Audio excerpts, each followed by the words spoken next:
নমস্কার, পাকবিচিত্রা সকলকে স্বাগত জানিয়ে আমি আজ মাদার্স ডে উপলক্ষে আরেকটি নতুন রেসিপি করে দেখাবো চিকেন কোরমা। তার জন্য এখানে আমি 900 গ্রাম চিকেন নিয়েছি। চিকেন আমি ভালো করে ধুয়ে নিয়েছি এবং ভালো করে জল ঝরিয়ে নিয়েছি। এখানে চিকেনের জলটা ভালো করে ঝরিয়ে নিতে হবে। এখন আমি ম্যারিনেট করে নেব। তার জন্য এখানে আমি 50 গ্রাম টক দই নিয়েছি। এখন ভালো করে মাখিয়ে নেব। দেখুন আমার মাখানো হয়ে গেছে। এখন ঢাকা দিয়ে রেখে দেব 30 মিনিটের জন্য। এখন আমি পেঁয়াজ বেরেস্তা করে নেব। তার জন্য গ্যাসে একটি ননস্টিক প্যান বসিয়ে সাদা তেল গরম করে নিয়েছি। এখন পেঁয়াজ দিয়ে দেব। এখানে আমি দুটি মিডিয়াম সাইজের পেঁয়াজ স্লাইস করে কেটে তারপর হাতের সাহায্যে ছাড়িয়ে নিয়েছি। এখন গ্যাস মিডিয়ামে রেখে অনবরত নেড়ে চেড়ে ভেজে নেব। পেঁয়াজ বেরেস্তা কোরমা রান্না ব্যবহার করলে ফ্লেভার খুব ভালো আসে। এখন আমি তুলে নিচ্ছি। একই তেলে আমি কোরমা রান্না করব। এখন ফোড়নে দিয়ে দিব। তার জন্য এখানে নিয়েছি 3টি ছোটো এলাচ। এলাচের মুখটা আমি ফাটিয়ে নিয়েছি। 1 টুকরো দারচিনি, 1 টুকরো জয়ত্রী, 2টি তেজপাতা, 20 থেকে 25টি গোলমরিচ। এখন নেড়ে চেড়ে ভেজে নেব। দেখুন আমার ফোড়ন ভাজা হয়ে গেছে। সুন্দর একটা গন্ধ বেরোতে শুরু করেছে। এখন দিয়ে দিচ্ছি 3টি মিডিয়াম সাইজের পেঁয়াজ পেস্ট। এখন গ্যাস লো টু মিডিয়ামে রেখে নেড়ে চেড়ে 2 থেকে 3 মিনিট ভেজে নেব। দেখুন আমার পেঁয়াজ পেস্ট ভাজা হয়ে গেছে।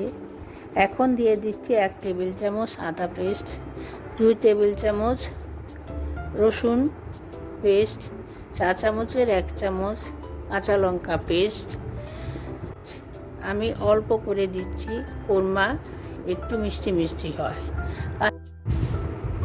এখন আমি আদা রসুন কাঁচা লঙ্কা পেস্ট কষিয়ে নেব 2 মিনিটের মতো। দেখুন আমার 2 মিনিট হয়ে গেছে। এখন দিয়ে দিচ্ছি 1 টেবিল চামচ জিরে গুঁড়ো, 1/2 টেবিল চামচ ধনে গুঁড়ো, 4 চামচের 1/2 চামচ কাশ্মীরি লঙ্কার গুঁড়ো,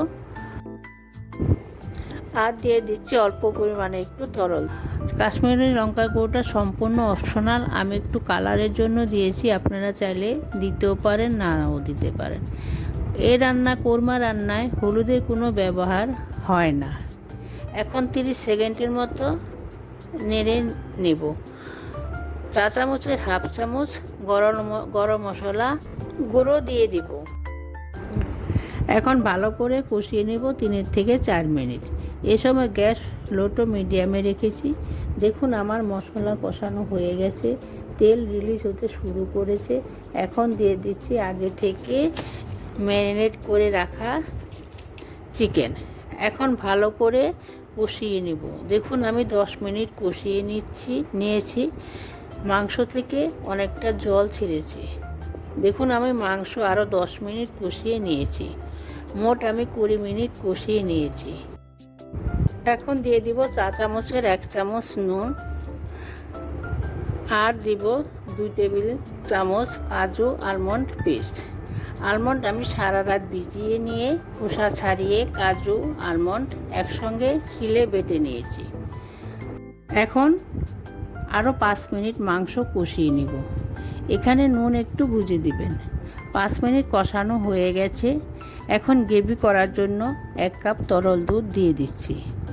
দুধ আমি আগে থেকে জার করে ঠান্ডা করে নিয়েছি। এখন দিয়ে দিচ্ছি 4টি গোটা কাঁচা লঙ্কা। এখন ঢাকা দিয়ে 3 মিনিট রান্না করে নিব। কোরমা রান্না জলের ব্যবহার হয় না, তাহলে ভালো স্বাদ হবে না। কোরমা রান্না সাধারণত দুধ ব্যবহার করতে হয়। দেখুন আমার রান্না হয়ে গেছে। এখন দিয়ে দিচ্ছি কোরমার স্বাদ বাড়ানোর জন্য 1 টেবিল চামচ ঘি আর আগে থেকে ভেজে রাখা পেঁয়াজ বেরেস্তা। আমি যেভাবে রান্না করলাম আপনারাও কোরমা রেসিপিটি একবার এভাবে বানিয়ে খাবেন, দেখবেন খুব ভালো লাগবে। আমার রেসিপিটি কেমন লাগলো আমার কমেন্ট বক্সে অবশ্যই কমেন্ট করে জানাবেন। আর এইভাবে রান্না করে মাদার্স ডের দিন মাকে